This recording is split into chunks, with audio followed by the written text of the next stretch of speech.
નમસ્કાર દર્શક મિત્રો, ગિરનારની પાવનકારી લીલી પરિક્રમાનો ઇતિહાસ ક્યારે અને કેવો સંજોગોમાં પરિક્રમા થઈ હતી સ્થગિત? જાણો, કોરોના કાળમાં લીલી પરિક્રમા સ્થગિત રાખવામાં આવી હતી. આ સિવાય બીજા વિશ્વયુદ્ધ અને રોગચાળા તેમજ કેરોસીન અને ખાંડની અછતને કારણે પણ પરિક્રમા પ્રભાવિત થઈ હતી.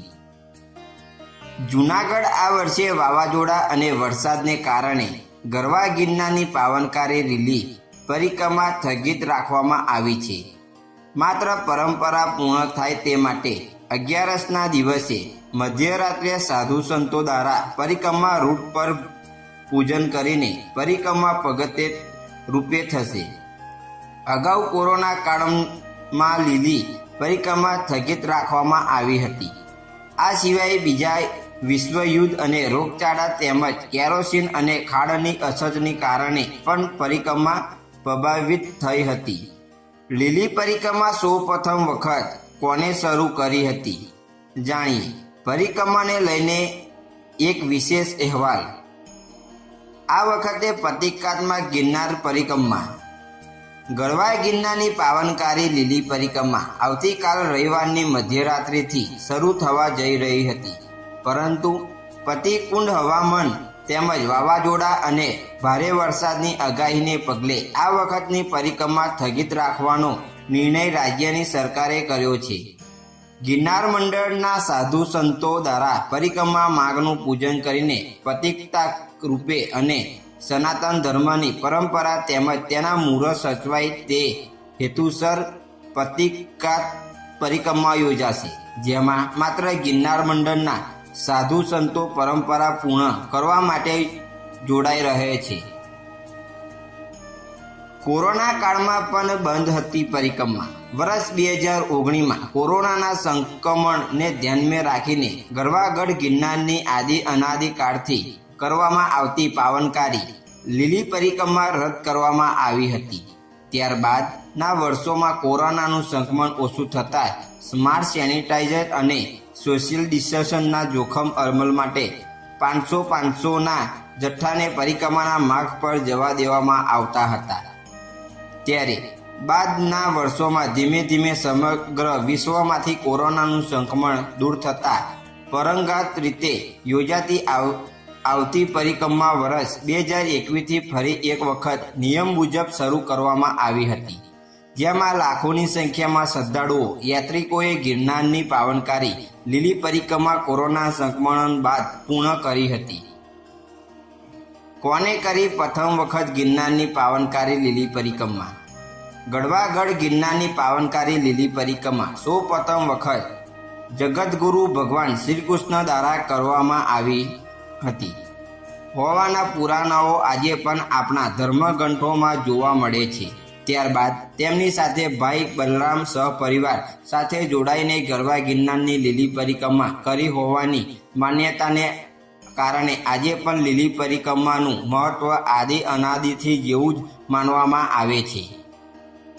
ગિરનાર પર્વતની દ્વારિકા શેત્રુંજય અને ચોટીલા સાથે જોડીને જોવામાં આવે છે, એટલે તેનું ધાર્મિક મહત્વપૂર્ણ આપણા ધર્મગ્રંથોમાં વધુ આંકવામાં આવ્યું છે.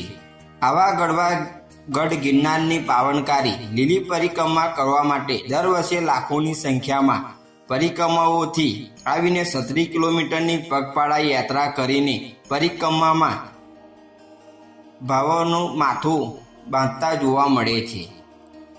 શું છેલ્લી લીલી પરિક્રમાનું ધાર્મિક મહત્વ? ભગવાન શ્રી કૃષ્ણ દ્વારા શરૂ કરવામાં આવેલી પરિક્રમા દરમિયાન કૃષ્ણ અને રૂકમણીના વિવાહના પ્રસંગ પણ પરિક્રમા દરમિયાન બન્યા હોવાનું માનવામાં આવે છે. બોળદેવીથી રામનાથની વચ્ચે જંગલોમાં આવેલા મથુરેશ્વર મહાદેવના મંદિરે કૃષ્ણ અને રૂકમણીના લગ્નનો પ્રસંગ યોજવામાં આવ્યો હોવાનું માનવામાં આવે છે. સમગ્ર પરિક્રમા દરમિયાન જીણાબાવાની મઢી, માંડવેલના બોળદેવી અને ભવનાથ એમ 5 પડાવ પણ ધાર્મિક દ્રષ્ટિએ ખૂબ જ મહત્વના માનવામાં આવે છે.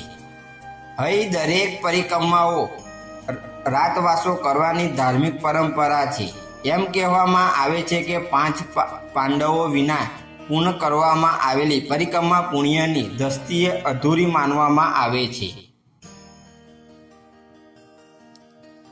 અગાઉ પણ રદ કરવામાં આવી હતી પરિક્રમા.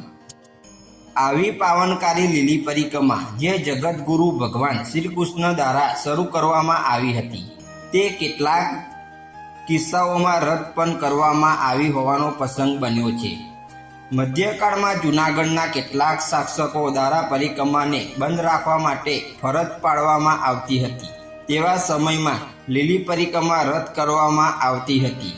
ત્યારબાદ વર્ષ 1882માં બંગડુના રાજા ભગત દ્વારા ફરીથી તેને શરૂ કરવામાં આવી હતી. કારતક સુદ 11ના દિવસે 11 લોકો દ્વારા ગિરનારની પાવનકારી લીલી પરિક્રમા કરવામાં આવી હતી. ત્યારથી દેવ દિવાળી દિવસે પરિક્રમા શરૂઆત દર વર્ષે થતી હોય છે. એક મત મુજબ દિવાન અતરજીએ વર્ષ 1864માં પરિક્રમા શરૂ કરાવી હોય એવું પણ માનવામાં આવે છે. પરંતુ આ સિવાય લીલી પરિક્રમા વિશ્વયુદ્ધના સમયે વૈશ્વિક રોગચાળાને લઈને પણ બંધ રાખવાની ફરજ પડી હતી. મિત્રો, આવા નવા વિડીયો જોવા માટે અમારી ચેનલને સબસ્ક્રાઈબ કરો ને કોમેન્ટમાં જય ગિરનારી જરૂરથી લખજો. જય ગિરનારી, હર હર મહાદેવ.